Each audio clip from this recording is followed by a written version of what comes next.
بسم اللہ الرحمن الرحیم۔ جب آج کے روشن خیالی لوگ، پہلے بھی اسی طرح تھا، ماں بہن کی اندر فرق نہیں کیا جاتا تھا۔ کچھ تو ظالم ایسے تھے، کسی نے اپنے بہن کے ساتھ نکاح کر رکھا تھا، کسی نے اپنی بیٹی کے ساتھ نکاح کر رکھا تھا، اور یہ گری ہوئی قوم اس طرح جب لڑائی اتنی ہو جاتی تھی، نبی صلی اللہ علیہ وسلم کی بعثت سے پہلے جو فجار کی لڑائی تھی، چھوٹی چھوٹی باتوں پہ 40 سال تک لڑائیاں رہتی اور ایک قتل و غارت عام ہو چکی تھی۔ ماں بہنوں کی عزتوں کا خیال نہیں کیا جاتا تھا۔ اس طرح کے جہالت کے اندھیرے تھے، یہ گھٹا ٹوپ اندھیروں کے اندر ڈوبی ہوئی یہ قوم جب اس طرح کے مناظر تھے، نبی صلی اللہ علیہ وسلم کی پیدائش ان حالات کے اندر ہوتی ہے۔ اس وقت مولانا ڈاکٹر حمید اللہ ان کی تحقیق کے مطابق وہ فرماتے ہیں کہ جب نبی صلی اللہ علیہ وسلم کی پیدائش ہوئی مکہ المکرمہ کے اندر، تو تقریباً 10,000 لوگ تھے مکہ کے اندر، 10,000 باشندے اور شہری تھے۔ ان میں سے چند ایک لوگ پڑھے لکھے تھے، باقی سارے ان پڑھ لوگ تھے، تجارت کا کام کیا کرتے تھے۔ اللہ کے رسول صلی اللہ علیہ وسلم کا جو خاندان تھا وہ بیت اللہ کی صفائی کیا کرتے تھے، اونچا خاندان تھا۔ نبی صلی اللہ علیہ وسلم ایسے حالات میں پریشان رہتے تھے امت کی فلاح کے لیے کہ اس امت کی اصلاح کیسے کی جائے۔ اسی پریشانی اور غم کے اندر رسول اللہ صلی اللہ علیہ وسلم اپنے گھر سے باہر جا کر، مکہ سے تھوڑا دور جا کر، ایک غار حرا کے اندر 3-4 دن کا کھانا اپنے ساتھ لے جایا کرتے تھے، وہاں رہ کر اللہ تعالیٰ کی عبادت کیا کرتے تھے۔ نبی صلی اللہ علیہ وسلم پریشان رہتے تھے کہ لوگوں کے دلوں کے اندر محبت کیسے پیدا کی جائے، غور و فکر کرتے رہتے تھے۔ اسی صنع کے اندر ایک دن نبی علیہ السلام تشریف فرما تھے کہ ایک فرشتہ آتا ہے اور آ کر کہتا ہے، اقرأ بسم ربک الذی خلق خلق الانسان من علق اقرأ وربك الاکرم الذی علم بالقلم علم الانسان ما لم يعلم۔ اقرأ، پڑھیے اپنے رب کے نام کے ساتھ۔ نبی صلی اللہ علیہ وسلم فرماتے ہیں، ما انا علی بقاری، میں پڑھا ہوا نہیں ہوں۔ فرشتے نے پھر کہا، اقرأ، پڑھیے۔ نبی صلی اللہ علیہ وسلم پڑھنا شروع ہو جاتے ہیں۔ تو یہ پہلی وحی ہے، لکھو پڑھو، آغاز ہو رہا ہے، لکھو پڑھو۔ ہماری شریعت کا آغاز ہی لکھنے اور پڑھنے سے شروع ہو رہا ہے۔ اگر کوئی انسان غور کرے، غور و فکر کرے اور قرآن مجید کی فصاحت و بلاغت کے اندر غور کرتا چلا جائے اور اپنے دامن کو نیچے بچھا دے، میں اس ذمہ دار مسند پہ کھڑے ہو کر پورے وثوق اور ذمہ داری کے ساتھ یہ بات کہہ سکتا ہوں کہ اگر کوئی انسان اپنا دامن بچھا کے قرآن مجید کو پڑھنا شروع کر دے، ان پہلی 5 آیات پہ غور کر لے، سورہ الگ کی جو یہ پہلی 5 آیات ہیں، تو قرآن مجید ہیرے موتی اور جواہرات اس کے دامن میں بکھیرنا شروع کر دے گا۔ اس کا دامن تو ہیرے موتی اور جواہرات کے ساتھ بھر سکتا ہے، لیکن ہیرے موتی اور جواہرات باقی رہ جائیں گے، اس کا دامن بھر جائے گا۔ یہ قرآن مجید، اس کے ایک ایک حرف کی اتنی وضاحت ہو سکتی ہے کہ دن رات بھی لگے رہیں لیکن ہم اس کا حق نہیں ادا کر سکتے۔ تو نبی صلی اللہ علیہ وسلم کو فرمایا گیا، اقرأ بسم ربک الذی خلق، پڑھیے اپنے رب کے نام کے ساتھ۔ خلق الانسان من علق، اس کے نام کے ساتھ جس نے انسان کو جمے ہوئے خون سے ایک لوتڑے سے پیدا کیا۔ اقرأ وربک الاکرم الذی علم بالقلم علم الانسان ما لم يعلم، پڑھیے لکھیے سکھائیے۔ یہ جو اسٹڈی کے بنیادی اصول ہیں وہ ان 5 آیات کے اندر اللہ تعالیٰ نے بتا دیے ہے۔ پڑھنا، سکھانا، قلم کا استعمال، تحریر کرنا، ریڈنگ سکل، رائٹنگ سکل، ان 5 آیات کے اندر اللہ تعالیٰ نے ہمیں بتلا دی ہیں کہ پڑھنا بھی ہے، لکھنا بھی ہے، سیکھنا بھی ہے، سکھانا بھی ہے، لوگوں کو بتلانا بھی ہے، لوگوں کو سمجھانا بھی ہے۔ نبی صلی اللہ علیہ وسلم پہ جب یہ پہلی 5 آیات اترتی ہیں، نبی علیہ السلام اپنے گھر تشریف لاتے ہیں، تو ابھی وحی کا سلسلہ ختم نہیں ہوا تھا۔ نبی علیہ السلام کی پریشانیاں بڑھتی جا رہی ہیں۔ آج ہم بات کرتے ہیں کہ کملے کی چادر کی ہم بات کرتے ہیں۔ کہ چادر کی بڑی فضیلت ہے۔ آخر چادر میں کون سی ایسی خوبی ہے کہ جس کا اللہ تعالیٰ نے قرآن میں ذکر فرمایا؟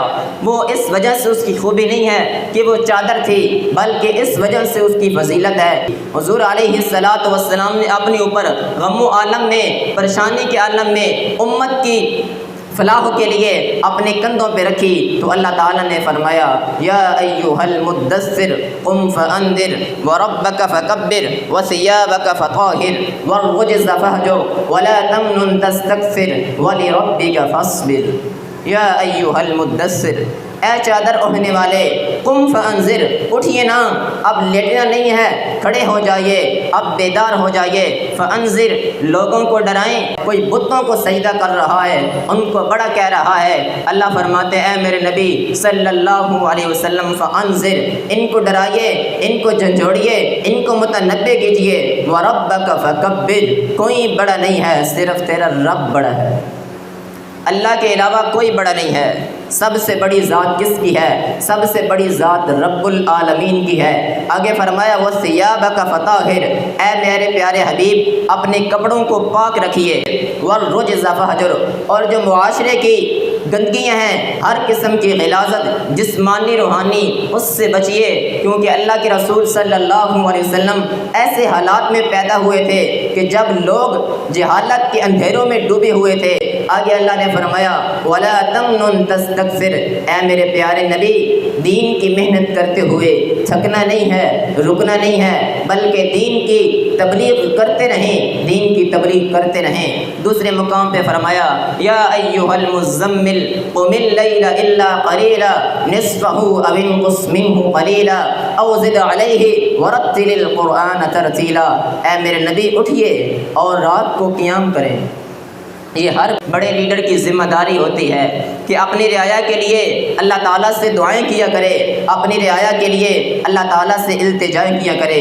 لیڈر کا کام یہ نہیں ہوتا ہاتھ پہ ہاتھ رکھ کے صرف اپنے پیٹ کے بارے میں سوچے، بلکہ لیڈر تو وہ ہوتا ہے خود بھوکا رہے اور دوسروں کو کھلائے۔ نبی صلی اللہ علیہ وسلم کی زندگی ہمیں کیا سکھاتی ہے؟ نبی صلی اللہ علیہ وسلم کا صحابی ہے حضرت ابو ہریرہ رضی اللہ تعالی عنہ، بھوک کی وجہ سے گر جاتے ہیں، حدیث کی محبت کی وجہ سے بے ہوش ہو جاتے ہیں، اتنی بھوک ہے، ایک دودھ کا پیالہ آتا ہے، حضور علیہ الصلاۃ والسلام فرماتے ہیں اے ابو ہریرہ وہ جو چبوترے پہ میرے شاگرد کھڑے ہیں پڑھ رہی ہیں صفا کے چبوترے والے، ان کو ذرا بلا کر لاؤ۔ ان کو بلایا جاتا ہے، حضور فرماتے ہیں اے ابو ہریرہ ان کو دودھ پلانا شروع کر دو۔ ان کو دودھ پلایا جاتا ہے، آخر بھی حضرت ابو ہریرہ رضی اللہ تعالی عنہ پیتے ہیں۔ ابو ہریرہ کے بعد نبی صلی اللہ علیہ وسلم دودھ پیتے ہیں۔ جو میں بتلانا چاہتا ہوں، حضرت ابو ہریرہ رضی اللہ تعالی عنہ فرماتے ہیں میں دیکھ رہا تھا جدھر سے میں نے ہونٹ رکھ کر دودھ پیا تھا، اللہ کے نبی علیہ الصلاۃ والسلام نے بھی بالکل وہی ہونٹ رکھ کر دودھ پیا۔ آج ایک بڑا اپنے نیچے والے کو حقیر سمجھتا ہے۔ قربان ہو جاؤں میں امام الانبیاء پہ، خطیب الانبیاء پہ، اللہ نے کتنی نعمتوں سے اپنے نبی صلی اللہ علیہ وسلم کو نوازا، کتنی شان دی ہے، لیکن عاجزی اور انکساری کتنی ہے۔ ابو ہریرہ رضی اللہ تعالی عنہ بھی ہیں اور کتنے غریب صحابہ کرام ہیں، پہلے ان کو دودھ پلاتے ہیں، آخر پہ خود دودھ پیتے ہیں۔ یہ نبی صلی اللہ علیہ وسلم کی حیات طیبہ، اللہ کے نبی علیہ الصلاۃ والسلام ہمیں یہ سبق دیتے ہیں کہ جتنا بڑا تمہیں عہدہ مل جائے لیکن غرور تکبر نہیں کرنا، بلکہ عاجزی اور انکساری کے ساتھ کام کرنا ہے۔ نبی علیہ الصلاۃ والسلام مکہ کو چھوڑ کر طیف کی طرف جاتے ہیں، وہاں جا کر لوگوں کو دین کی دعوت دیتے ہیں، قولوا لا الہ الا اللہ، کلمہ توحید کی طرف لوگوں کو بلاتے ہیں۔ تو کوئی کہتا ہے استغفر اللہ معاذ اللہ کہ اللہ نے نبی تجھے ہی بنانا تھا، ہم پھر تجھے نبی مانتے، تیری کوئی جائیداد ہوتی، پراپرٹی ہوتی، تیرے پاس زمین ہوتی، روپے پیسہ مال ہوتا، جاہ و جلال ہوتا، تیرے پاس تو کچھ بھی نہیں ہے، تو یتیم بھی ہے، مسکین بھی ہے، اگر اللہ نے کسی کو نبی بنانا ہوتا تو کسی بڑے آدمی کو بناتا۔ لیکن نبی صلی اللہ علیہ وسلم دین کی تبلیغ کر رہے ہیں، کیوں؟ اللہ نے فرمایا وَلَا تَمْنُن تَسْتَكْثِرْ، اے میرے نبی پیچھے نہیں ہٹنا۔ آگے فرمایا وَلِرَبِّكَ فَاصْبِرْ، اے نبی تجھے مشکلات بھی آئیں گی، مصیبتیں بھی آئیں گی، آزمائشیں بھی آئیں گی، آزمائشوں کے پہاڑ بھی تیرے اوپر ٹوٹیں گے۔ وَلِرَبِّكَ فَاصْبِرْ، دل نہیں ہارنا، ہار مان کر پیچھے نہیں بیٹھ جانا، گھر نہیں بیٹھ جانا، بلکہ صبر کرنا ہے، استقامت اختیار کرنی ہے۔ نبی علیہ الصلاۃ والسلام طیف کی وادیوں کے اندر لوگوں کو لا الہ الا اللہ کی طرف بلا رہے ہیں، لیکن بدلے میں کیا ملتا ہے؟ نبی علیہ الصلاۃ والسلام کو پتھر مارے جاتے ہیں اور پنڈلی مبارک سے بھی خون نکلتا ہے، سر سے بھی خون نکلتا ہے، سر سے لے کر پاؤں تک خون و خون ہو جاتے ہیں۔ نبی علیہ الصلاۃ والسلام 1 روپیہ بھی نہیں ان سے لینا چاہتے تھے، کچھ بھی نہیں لینا چاہتے تھے۔ یا قوم لا اسألکم علیہ اجرا، اللہ کے نبی علیہ الصلاۃ والسلام فرماتے ہیں میں تو اللہ کے دین کی طرف بلاتا ہوں، دعوت اللہ دیتا ہوں، اس پہ میں تو تمہارے سے 1 روپیہ کا بھی سوال نہیں کرتا، میں تو مزدوری بھی طلب نہیں کر رہا، فری میں کام کر رہے ہیں، لیکن آگر سے پتھر پڑ رہے ہیں۔ وَلِرَبِّكَ فَاصْبِرْ، لیکن حضور علیہ الصلاۃ والسلام صبر کر رہے ہیں، صبر کا دامن نہیں چھوڑا۔ نبی علیہ الصلاۃ والسلام کی یہ مختصر سی زندگی، 23 سالہ نبوت کا دور، امام غازی رحمہ اللہ فرماتے ہیں کہ 13 سال تک نبی علیہ الصلاۃ والسلام مکہ میں رہے، پھر مکہ کو چھوڑ کر ہجرت کی، 10 سال تک آپ مدینہ میں مقیم رہے۔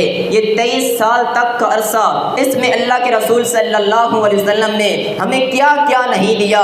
اللہ کے رسول صلی اللہ علیہ وسلم نے ہمیں بہت کچھ سکھا دیا، غلاموں کے ساتھ کیسے رہنا ہے، ماں باپ کے ساتھ کیسے رہنا ہے، بیٹوں کے ساتھ کیسے رہنا ہے، بیٹیوں کے ساتھ کیسے رہنا ہے، بہنوں کے ساتھ کیسے رہنا ہے، رشتہ داروں عزیزوں اقربا کے ساتھ کیسے رہنا ہے، تفصیل کے ساتھ ایک ایک بات کی وضاحت اللہ کے رسول صلی اللہ علیہ وسلم نے کر دی۔ 63 جنگیں ہوتی ہیں، جن میں سے 19 غزوات ہوتے ہیں، اور 259 مسلمان شہید ہوتے ہیں، اور 759 کفار قتل ہوتے ہیں اور جہنم واصل ہوتے ہیں۔ یہ مختصر سا عرصہ، اس میں 1018 ٹوٹل مارے جاتے ہیں۔ یہ 23 سال کا عرصہ نبی علیہ الصلاۃ والسلام نے اس میں ایک انقلاب برپا کر دیا۔ حضرات گرامی قدر، نبی صلی اللہ علیہ وسلم نے لوگوں کو توحید کی طرف جب بلایا، کہا لا الہ الا اللہ پڑھ لو، کامیاب ہو جاؤ گے، میں اللہ کا نبی ہوں۔ جب سب سے پہلی دعوت دی تو کس نے آگے سے جرت کی اور کس نے کہا تبلک لہذا جماعتنا، اے محمد صلی اللہ علیہ وسلم کیا تو نے ہمیں اس لیے یہاں جمع کیا ہے کہ تو ہمیں ہمارے معبودوں کو برا بھلا کہے؟ جب اس نے اتنی بات کہی، اس کو ابو جہل کہا جاتا ہے، تو اللہ تعالیٰ کو غصہ آتا ہے۔ اللہ تعالیٰ نے 1 آیت نہیں، 2 آیت نہیں، بلکہ پوری سورت نازل کر دی۔ اللہ فرماتے ہیں کہ ابو لہب بھی ہلاک ہو جائے، اس کے دونوں ہاتھ بھی ہلاک ہو جائیں، اس کی بیوی بھی جہنم واصل ہو جائے، ان کی جرت کیسے ہوئی کہ میرے نبی صلی اللہ علیہ وسلم کے خلاف بکواسات کریں؟ آپ قرآن پورا اٹھا کر دیکھ لیجئے اور مطالعہ کر کے دیکھ لیجئے، یہ وحد ایک مقام ہے، یہ وحد ایک اتنا حساس مسئلہ ہے کہ اللہ تعالیٰ نے نام لے کر، ابو لہب کا نام لے کر اس کو کہا تبت یدا ابی لہب وتب۔ باقی مقامات آتے ہیں مجموعی طور پر فرمایا، لیکن یہ ایک ایسا مقام ہے، اتنا حساس مسئلہ ہے، اللہ نے نام لے کر کہا تبت یدا ابی لہب وتب۔ حضرات گرامی قدر، نبی علیہ الصلاۃ والسلام نے ہمیں یہ بتلایا کہ بہن کا رشتہ کیا ہوتا ہے، ماں کا رشتہ کیا ہوتا ہے۔ فتح مکہ کے موقع پر نبی علیہ الصلاۃ والسلام کی رضائی ماں حلیمہ سعدیہ رضی اللہ تعالی عنہا آتی ہیں۔ نبی علیہ الصلاۃ والسلام نے اپنی کالی کملی اتار کر، جس کے متعلق قرآن کہتا ہے یا ایھا المزمل یا ایھا المدثر، 2 صورتوں میں تذکرہ ہے نبی علیہ الصلاۃ والسلام کی کالی کملی کا۔ آپ علیہ الصلاۃ والسلام نے وہ اپنے کندھوں سے اتار کر اپنی رضائی ماں کے نیچے بچھا دی۔ نبی علیہ الصلاۃ والسلام اپنی رضائی ماں کا اتنا احترام کر رہے ہیں، اور ہمیں یہ سبق دیا کہ اپنے والدین کی قدر کر لو۔ نبی علیہ الصلاۃ والسلام اپنی بہنوں کی عزت کرنے والے، شیمہ سلام اللہ علیہا، نبی علیہ الصلاۃ والسلام اس کی بھی عزت کیا کرتے تھے۔ تو امت کو میرے حضور صلی اللہ علیہ وسلم نے کیا کچھ نہیں دیا۔ نبی علیہ الصلوۃ والسلام تو رحمت للعالمین بن کر آئے ہیں، وما ارسلناک الا رحمت للعالمین۔ نبی علیہ الصلوۃ والسلام تمام جہان والوں کے لیے رحمت للعالمین نبی بن کر آئے ہیں۔ یہاں تک میرے حضور نے فرما دیا کفار کی 3 قسمیں ہیں۔ پہلے قسم کے وہ لوگ جن کو معاہد کہا جاتا ہے، یعنی مسلمانوں اور کافروں کا آپس میں جو معاہدہ ہوتے ہیں، جو معاہد قسم کا کافر ہوتا ہے اس کو قتل کرنے جو اس کو قتل کر دے جنت سے کتنا دور ہوگا۔ نبی صلی اللہ علیہ وسلم فرماتے ہیں من قتل معاہدا لم یرح رائحۃ الجنت، جو کسی معاہد کو قتل کر دے جنت میں جانا تو دور کی بات ہے، وہ جنت کی خوشبو کو بھی نہیں پا سکتا۔ یہ کس کو قتل کرنے کے بارے میں بات ہے کہ جو کسی موحد قسم کے کافر کو قتل کر دے۔ مسلمان کو قتل کرنا پھر کتنی بڑی سزا ہوگی۔ جو کسی ایک کافر کو قتل کر دے، مسلمانوں اور کافروں کا آپس میں معاہدہ ہو، جو کسی موحد قسم کو قتل کر دے تو اس کو قتل کرنے سے انسان جنت کی خوشبو نہیں پا سکتا۔ نبی علیہ الصلوۃ والسلام فرماتے ہیں جنت کی خوشبو کتنی دور سے آتی ہے۔ ایک بندہ کھڑا ہو جائے اور 40 سال تک کا سفر ابھی جنت میں باقی ہو تو یہاں کھڑے ہو کر انسان کو جنت کی خوشبو آئے گی، اتنی دور سے جنت کی خوشبو آئے گی۔ لیکن جو کسی موحد قسم کے کافر کو قتل کر دے، فرمایا وہ جنت کی خوشبو بھی نہیں پا سکتا۔ تو جو کسی مسلمان کو قتل کر دے، آپ دیکھتے ہیں ہر روز نئی خبر آتی ہے کہ کسی نے کسی کو قتل کر دیا، عورت کو، مرد کو، بچی کو قتل کر دیا ظلم و زیادتی کی وجہ سے۔ دوسری قسم کے وہ لوگ ہیں جن کو ذمہ کہا جاتا ہے، جو ٹیکس دے کر رہتے ہیں، ایسے لوگوں کو بھی قتل نہیں کرنا چاہیے۔ تیسری قسم کے وہ لوگ ہیں جن کو حربی کہا جاتا ہے، جو مسلمانوں کی عزتوں کے ساتھ کھیلتے ہیں، گستاخی رسول کرتے ہیں، نبوت کا دعویٰ کرتے ہیں، اللہ کے رسول صلی اللہ علیہ وسلم کی ختم نبوت پہ ڈاکہ ڈالنے کی کوشش کرتے ہیں، جو ان کے ساتھ جنگ اور قتال نہیں کرتا۔ نبی صلی اللہ علیہ وسلم کی حدیث ہے، آپ علیہ الصلوۃ والسلام فرماتے ہیں جب وہ بندہ مر جاتا ہے تو وہ حالت نفاق میں مرتا ہے، وہ خاتمہ بالایمان پہ نہیں مرتا۔ جس کے دل میں جہاد کا جذبہ اور تڑپ نہیں ہوتی، جس کے دل میں حربی قسم کے لوگوں کے ساتھ قتال کرنے کا جذبہ نہیں ہوتا، اللہ کے رسول صلی اللہ علیہ وسلم فرماتے ہیں کہ جو ایسے بندے ہیں یہ منافقت کی موت مریں گے، یہ حالت ایمان میں نہیں مریں گے۔ نبی علیہ الصلوۃ والسلام تو یہ تو کافر ہیں، آپ علیہ الصلوۃ والسلام تو حیوانات کے لیے، جانوروں کے لیے بھی رحمت للعالمین بن کر آئے۔ ایک عورت نے بلی کو پکڑ رکھا تھا، اللہ کے رسول صلی اللہ علیہ وسلم فرماتے ہیں میں نے اس عورت کو جہنم میں دیکھا۔ اور ایک فحاشہ عورت ہے، ایک کتے کو پانی پلایا، فرمایا میں نے اسے جنت میں دیکھا ہے۔ تو نبی علیہ الصلوۃ والسلام جانوروں کے اوپر بھی رحمت للعالمین بن کر آئے ہیں۔ ایک صحابی نے چڑیا کے بچے کو پکڑ رکھا تھا، نبی علیہ الصلوۃ والسلام فرماتے ہیں کہ چڑیا کے بچے کو چھوڑ دو۔ صحابہ کرام کو فرماتے ہیں تو میرے حضور نے زمانے کو بتلایا کہ دین کیا ہے، اسلام کیا ہے، ماں بہن اور بیٹی کے اندر فرق کر دیا میرے نبی صلی اللہ علیہ وسلم نے۔ لیکن ہم قرآن کو پڑھتے نہیں ہیں، ہم احادیث کو پڑھتے نہیں ہیں۔ کمی صرف فقدان اس بات کا ہے ہم قرآن سے دور ہو گئے ہیں۔ ہم ناول تو پڑھ لیتے ہیں، اخبارات تو پڑھ لیتے ہیں، لیکن ہم قرآن کے نزدیک نہیں آتے۔ آج ہم نے قرآن کو چھوڑ دیا ہے، اللہ کے قرآن کے اندر بھی آتا ہے۔ اللہ تعالیٰ فرماتے ہیں کہ کچھ لوگ ایسے ہیں جو قرآن پہ عمل کرتے ہیں، اللہ تعالیٰ ان کو کامیابیاں اور ترقیاں عطا فرما دیتا ہے، اور جو قرآن کو چھوڑتے ہیں اللہ تعالیٰ ان کو ذلیل و خوار کر دیتا ہے۔ آج ہم نے قرآن کو چھوڑ دیا تو ہماری عزتیں محفوظ نہیں رہی، آج ہم ذلت اور رسوائی کا شکار ہیں۔ اس کی مین بنیادی وجہ اور یہی ہے، سبب یہی ہے کہ آج ہم نے قرآن کو چھوڑ دیا، ہم تارک قرآن بن گئے ہیں اور منکرین حدیث بن گئی ہیں۔ نہ ہمارا قرآن پہ عمل رہا، نہ ہمارا حدیث پہ عمل رہا۔ میں اللہ تعالیٰ سے دعا کرتا ہوں کہ اللہ تعالیٰ ہمیں صحیح معنوں میں قرآن و حدیث کا فہم عطا فرما دے۔ جب تک ہم زندہ رہیں اللہ کے رسول صلی اللہ علیہ وسلم کی بتائی ہوئی باتوں پہ عمل کرتے رہیں، اور جب ہماری موت آئے اللہ تعالیٰ ہمارا خاتمہ بالایمان فرمائے۔ وآخر دعوانا ان الحمد للہ۔